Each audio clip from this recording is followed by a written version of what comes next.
Namaskar. A warm welcome to World News and Indian Perspective on All India Radio. This is Prashant Kumar Sinha, and with me is Anita Anand, bringing glimpses of major developments of the day from across the globe. Over the next half an hour, we shall bring you the latest from the world of politics, economy, sports, entertainment, and more.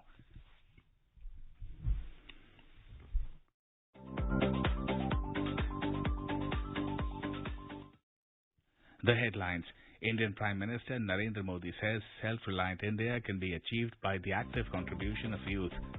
New Delhi urges leaders of developed countries to ensure availability of technology to other nations to aid their fight against climate change. United Kingdom adds Pakistan to its list of undesirable 21 high-risk countries over money laundering and terror financing charges. United States President Joe Biden calls up Russian President Vladimir Putin to reduce tensions on Ukraine's border. U.S. administration decides to withdraw remaining American troops from Afghanistan by September 11th this year.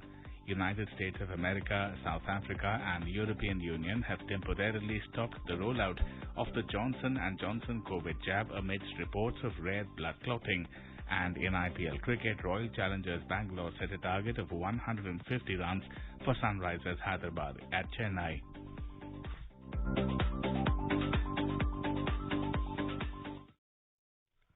As the number of COVID cases are on the rise again, we appeal to our listeners not to lower the guard, follow all precautions, and all those above 45 years of age to get vaccinated without any hesitation. Stay safe and protected by following these 3 simple steps. Wear a face mask, maintain 2 gaz ki duri for social distancing, and focus on hand and face hygiene. Now the news in detail. Indian Prime Minister Narendra Modi has hailed the National Education Policy of 2020 as a futuristic policy in accordance with global parameters. He said the new policy deeply imbibes the vision of renowned educationist and former President Dr. Sarvepalli Radhakrishnan.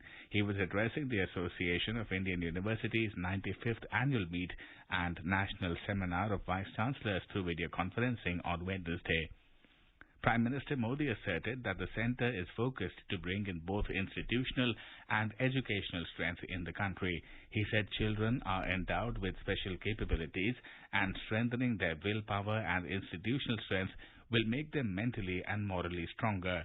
The Prime Minister stressed on the need to focus on youth and their skills, saying that self-reliant India of our dreams can only be achieved by their active contribution. आज जैसे जैसे देश आत्मनिर्भर भारत अभियान को लेकर आगे बढ़ रहा है, स्किल्ड युवाओं की भूमिका और उनकी डिमांड भी बढ़ती जा रही है। डॉक्टर श्यामा प्रसाद मुखर्जी ने स्किल्स की इसी ताकत को देखते हुए देश को पहले शिक्षण संस्थानों और उद्योगों के कोलैबोरेशन पर बहुत जोर दिया था। आज तो देश के पास और भी असीम अवसर हैं और भी आधुनिक दौर के नए नए उद्योग हैं। Artificial intelligence, internet of things और बिग डेटा से लेकर 3D printing, virtual reality, robotics, आज दुनिया में भारत फ्यूचर सेंटर के रूप में देखा जा रहा है। Indian Environment Minister Prakash Javadekar has urged leaders of developed countries to ensure availability of technology and resources to other nations to aid their fight against climate change. Mr. Javadekar was speaking in a panel debate on boosting global action on climate change organized in the French Embassy on Wednesday. He asserted that India is the only G20 country to walk the talk and to fulfill all its promises as per the Paris Climate Agreement. He said despite having considerable constraints in terms of land mass and availability of resources, the country has overachieved on all fronts of climate agreement. The Environment Minister informed that the centre keeps on reviewing its goals and achievements and has considerably increased its targets in terms of cutting down usage of carbon fuels and other emissions. Mr. Javadekar reaffirmed India's commitment to harness resources of renewable energy to its maximum potential and to ensure green and clean energy. Highlighting the imposition of carbon tax on traditional fuels, the minister said the centre is focused to increase production and usage of biofuels and promote vehicles driven on clean energy. United States President Joe Biden called upon Russian President Vladimir Putin to reduce tensions stirred by a Russian military buildup on Ukraine's border. Biden proposed a summit in a third country to tackle the disputes. According to a White House, they discussed a number of regional and global issues. These include a strategic stability dialogue on a range of arms control and emerging security issues, building on the extension of the New START treaty. President Biden also made clear that the United States will act firmly in defense of its national interests in response to Russia's actions like cyber intrusions and election interference. President Biden emphasized the United States' unwavering commitment to Ukraine's sovereignty and territorial integrity. Biden also voiced concerns over the sudden Russian military buildup in the occupied Crimea and on Ukraine's borders and called on Russia to de-escalate tensions. Russia seized Crimea from Ukraine in 2014 and fighting has increased in recent weeks in eastern Ukraine. President Joseph Biden's administration has decided to withdraw the remaining U.S. troops from Afghanistan by September 11. This comes 20 years after Al-Qaeda's attacks triggered America's longest war in the region. A coalition of NATO-led troops in Afghanistan will leave the country in coordination with a planned U.S. withdrawal by September 11. In a televised statement, U.S. Secretary of State Antony Blinken said on Wednesday in Brussels that it was time for NATO allies to make good on their mantra that allies went to Afghanistan together and would leave together. However, lawmakers are divided on over this plan. Republicans and some Democrats say it would embolden the Taliban, while others in his party say it is time to end the forever war. Officially, there are 2,500 U.S. troops in Afghanistan and also up to an additional 7,000 foreign forces in the coalition there, the majority of them NATO troops. Around 7,000 non-U.S. forces from mainly NATO countries, also from Australia, New Zealand and Georgia, outnumber the 2,500 U.S. troops in Afghanistan, but still rely on U.S. air support, planning and leadership for their training mission. NATO defense and foreign ministers will hold a video conference tonight after the U.S. said it was planning to withdraw its forces from Afghanistan by September 11 this year. As per the earlier agreement, the U.S. was supposed to withdraw its troops from Afghanistan on 1st of May. The United Kingdom has added Pakistan to its list of undesirable 21 high-risk countries for money laundering and terror financing charges. According to the UK government, the nations in this category pose a threat because of the weak tax controls and lack of check and balance on terrorism financing and money laundering. It is in the Amendment of Money Laundering, Terrorist Financing and Transfer of Funds Regulation 2017, which came into effect on the 26th of March. Pakistan condemned the move, while its Foreign Office spokesperson Zahid Hafiz Chaudhry said that this is not based on facts and it is politically motivated, and this move could impact Pakistan's chances of getting off the FATF's grey list. The country has been on the Financial Watchdog's grey list since June of 2018, which has also impacted its economy. This is All India Radio giving you the world news. 3 steps to stay protected and stay safe from COVID-19. Wear face mask, 2 gaz ki duri to maintain social distancing, maintain hand and face hygiene.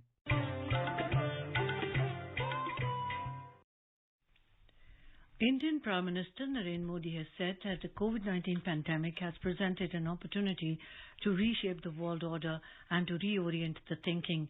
Inaugurating the 6th edition of the Rise in Our Dialogue virtually on Tuesday, Mr. Modi said mankind will not defeat the pandemic unless everyone, everywhere, regardless of the color of their passports, come out of it.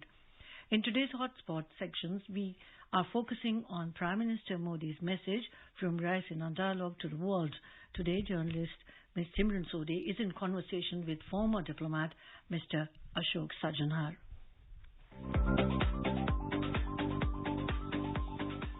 The Prime Minister reached out to the world community as he also talked about India's role, and he also specifically said that India has walked the talk on helping the world countries in the coronavirus pandemic despite its limited resources. The PM also went on to say that India today understands that mankind will not defeat the pandemic unless all of us, regardless of the color of our passports, come together. Ambassador Sajanhar, when we see the Prime Minister's outreach to the world community and to the world leaders, and also explaining the initiatives that India has taken, how do you look at this message that he has put out to the world community, in a way partly explaining India's role and also explaining how India has played its part and, as the PM said, walked the talk?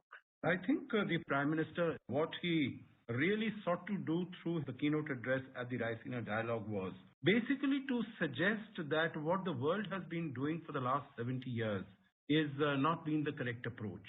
Because the approach soon after the end of the Second World War was to build institutions so that there would not be a Third World War. And he said that approach had been wrong because I think he raised some very fundamental questions. And he said that the approach should have been as to how can the problems of the world in terms of poverty, in terms of inequity, in terms of climate change, and the other challenges that afflict the world, how can those be resolved? And in that context, he said that the world has failed to come together to deal with this and what the world needs to do now. And I think his address was both thought-provoking, it was incisive, as also it was extremely inspirational and motivating because he said that although there is this challenge of the pandemic, but this challenge can be converted into an opportunity by embarking on a human-centric approach.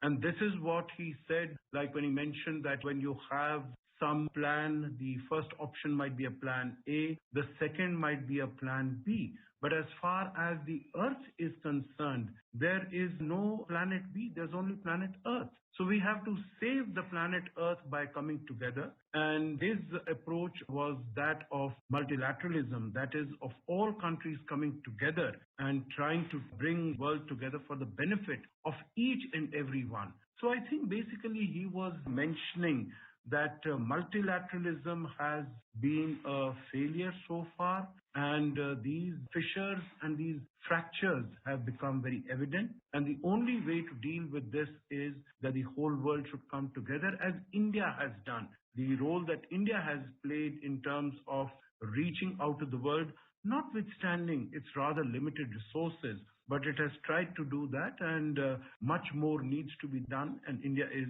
ready in following this human-centric approach.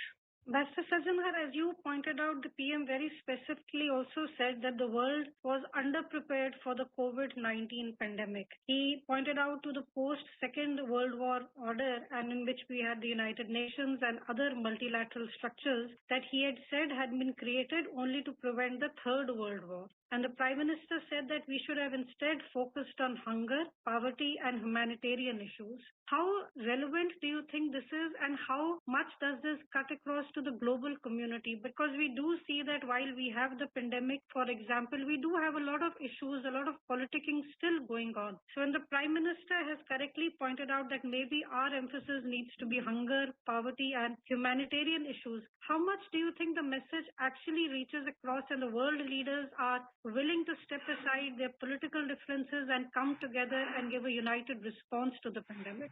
I think the Prime Minister has raised some very basic and very fundamental questions.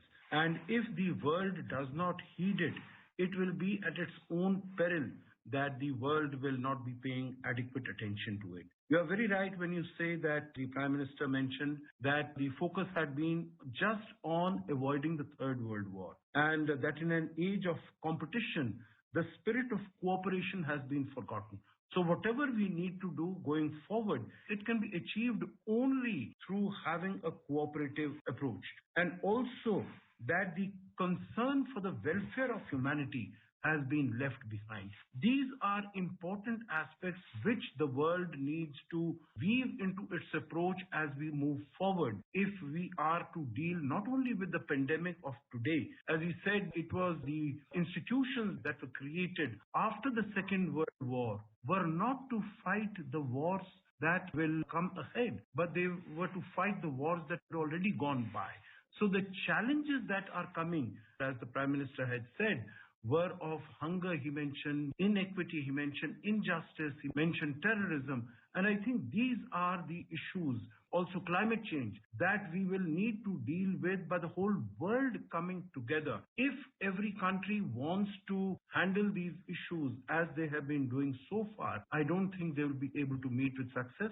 You mentioned about Europe. You look around anywhere in the world, what we speak about vaccine nationalism, that although the countries are small, if they are developed countries, they are hoarding vaccines. They are not allowing vaccines to be shipped out. While a country like India, even before the vaccine came onto the scene, India had gone out to more than 150 countries. And it had supplied the PPEs, it had supplied medicines, other equipment like ventilators, like masks. And within its limited resources, it had shared its experience, it had shared its expertise, and also the resources with the rest of the world. And even now, as far as the vaccines are concerned, although we have a huge task in front of us to vaccinate all our people, but still India has reached out soon after the vaccination was kicked off in the country by supplying now to more than 80 countries the vaccines that have been manufactured in India. So I think he set this out as an example that no one is safe unless everyone is safe, particularly as far as the pandemic is concerned. Ambassador Sachana, we have seen that since January 21st, the government has allowed the supply of 6.51 crore doses of the two India-made vaccines, of which more than 1 crore are donations or grants from India to 90 countries worldwide. And we followed the news of the vaccine Maitri, how India has helped out smaller nations while we are also vaccinating people here in our own country. How do you think that this becomes an example by which India leads the world? For example, showing that while there are priorities at home, India is also doing its bit globally, and this also puts India somewhere in a global leadership role, that while India is of course fulfilling its own domestic priorities, we have also made it a point to reach out to the world in general. That sense has really emerged as a role model as far as the world is concerned on this issue of the vaccines. Because if you look at the responses of most of the world leaders who received these vaccines, for instance, when the vaccines were received by Bhutan, the Prime Minister of Bhutan said that it is truly commendable that when India is required to vaccinate such huge numbers within its own country, that it has the generosity and the large heart to share its resources with other countries. There are, of course, accounts of the Brazilian President Jair Bolsonaro welcoming the vaccines from India and calling it the Sanjeevani being brought by Hanuman to cure the people of Brazil. There is also the instance of the president of Dominican Republic, Roosevelt Skerrit, who said, I have read in Bible that when you pray, your prayers are always answered. But I never realized that my prayer for vaccines would be answered so very quickly, so very promptly. So I think the world over, whether it is the UN Secretary General, whether it is Director General of the WHO, all of them have spoken extremely highly and applauded the actions of the Indian government in reaching out and particularly to providing these vaccines to the developing countries of the world under the WHO's COVAX program, and also within our neighborhood.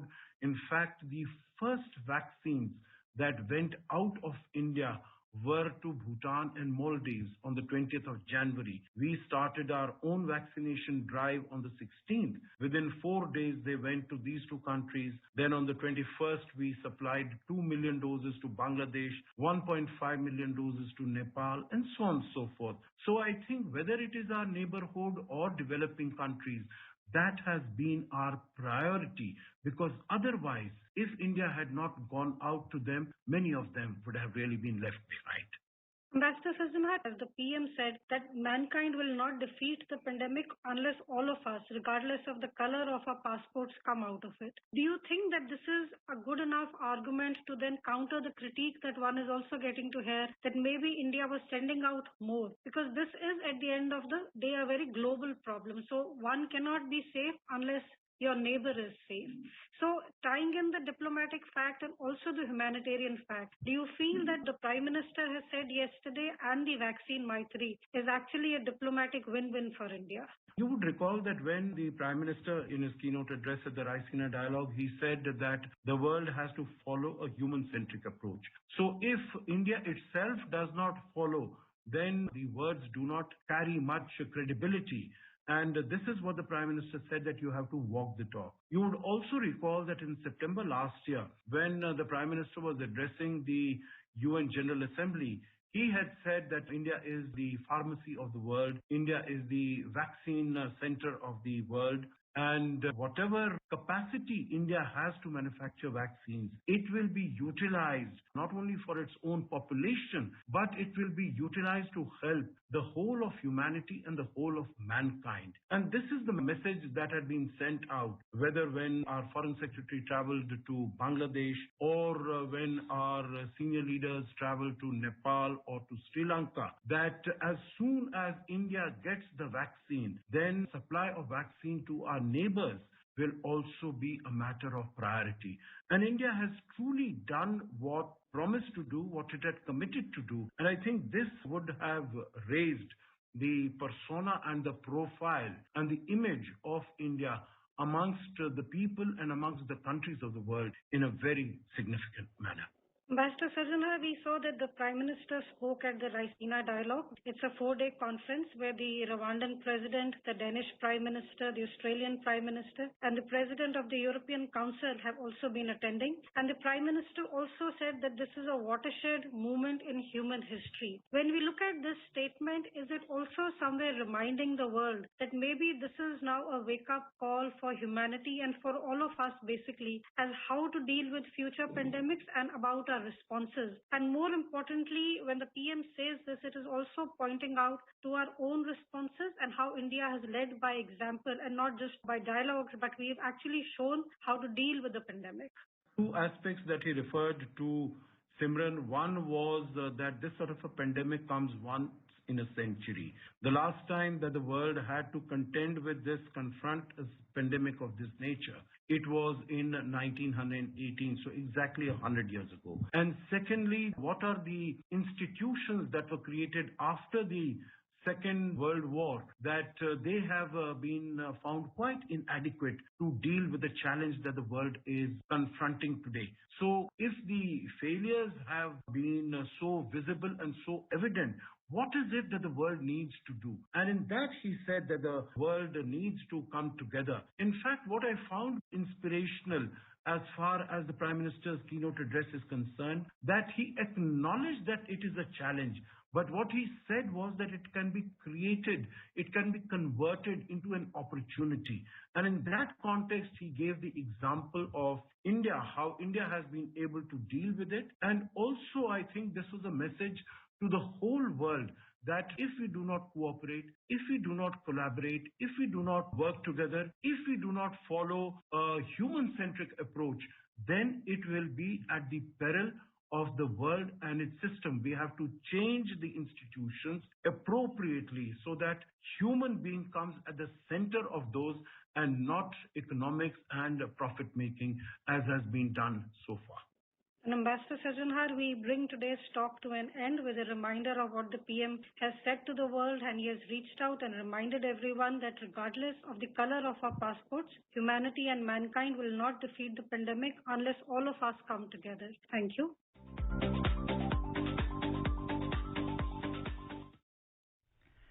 United States of America, South Africa and European Union have temporarily stopped the rollout of the Johnson & Johnson COVID jab after reports of rare blood clotting.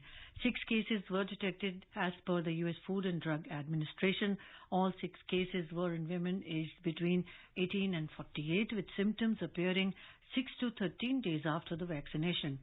The J&J vaccine has been administered to nearly 7 million people in the U.S., which is around 3% of the total immunizations given so far. South Africa, which was the first country to administer the vaccine, has also paused its use, although no cases of blood clots have been reported in the country. The jab became the preferred vaccine there after studies showed it had a higher protection rate against the South African variant than other jabs. Since mid-February, nearly 300,000 health workers have received it. The High Commission of India in Bangladesh has temporarily suspended operations at all its visa centers across Bangladesh. The High Commission announced on Wednesday that the visa operations have been suspended in view of the lockdown implemented by the government of Bangladesh from the 14th of April. In IPL cricket, Royal Challengers Bangalore have set a target of 150 runs for Sunrisers Hyderabad in Chennai. In reply, Sunrisers Hyderabad were 118 for 5 in 17.2 overs when the reports last came in. Here is a report from the sports desk.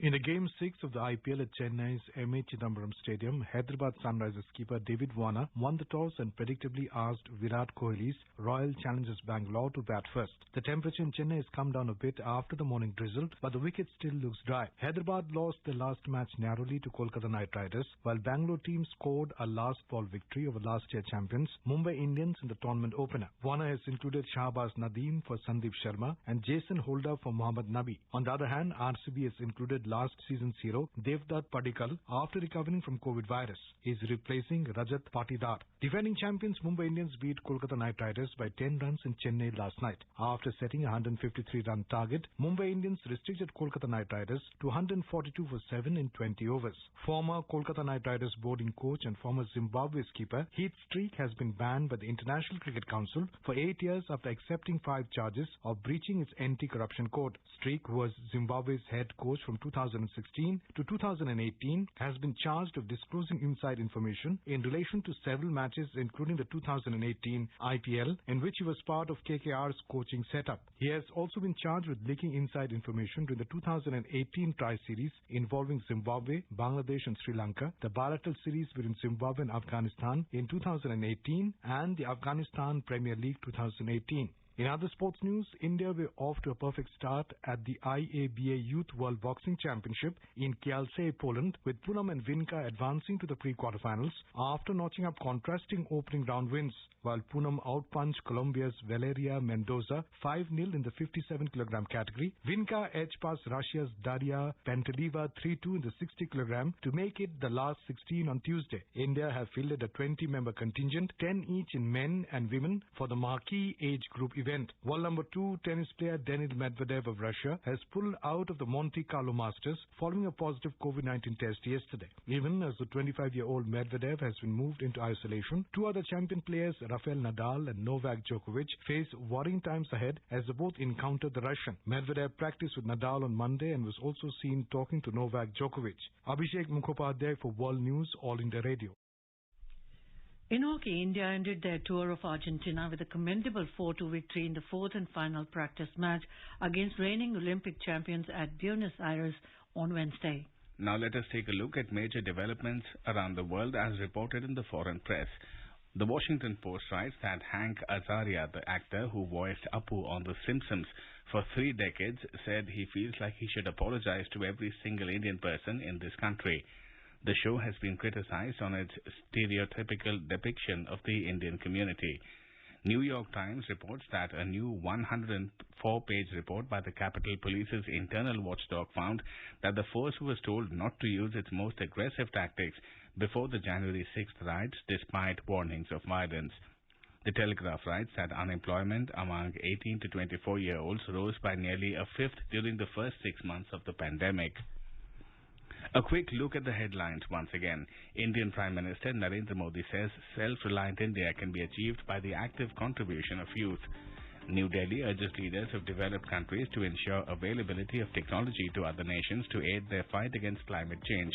UK adds Pakistan to its list of undesirable 21 high-risk countries over money laundering and terror financing charges. US President Joe Biden calls up Russian President Vladimir Putin to reduce tensions on Ukraine's border. U.S. administration decides to withdraw remaining American troops from Afghanistan by September 11th of this year. And in IPL cricket, Royal Challengers Bangalore set a target of 150 runs for Sunrisers Hyderabad at Chennai. India is celebrating the 151st birth anniversary of Mahatma Gandhi. Let's listen to his favorite bhajan Vaishnav Jan by artists from Mauritius.